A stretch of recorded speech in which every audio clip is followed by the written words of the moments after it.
Trump ప్రకటనతో crude oil ధర భారీగా తగ్గింది.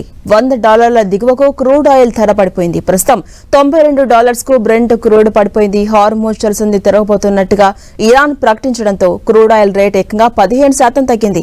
ట్రంప్ విధించిన డెడ్లను ముగిస్తే ఇరాన్లోని మౌలిక సదుపాయాలపై దాడులు జరుగుతాయని, దీనివల్ల చమురు సరఫరా పూర్తిగా నిలిచిపోతుందని మార్కెట్ వర్గాలు ఆందోళన పడ్డాయి. గడువు పొడిగింపుతో ఆ ముప్పు ప్రస్తుతానికి తప్పింది.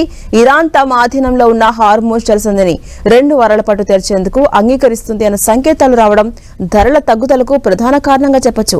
ప్రపంచ చమురు సరఫరాలో దాదాపు 20% ఈ మార్గం గుండానే జరుగుతోంది. పాకిస్తాన్ మధ్యవర్తిత్వంతో ఇరాన్ 10 అంశాల శాంతి ప్రతిపాదనను పంపించిందని, అది చర్చలకు యోగ్యంగా ఉందని ట్రంప్ పేర్కొనడం ఇన్వెస్టర్స్ లో నమ్మకాన్ని నింపింది. దీంతో క్రూడ్ ఆయిల్ రేట్ అనూహ్యంగా పతనమైంది.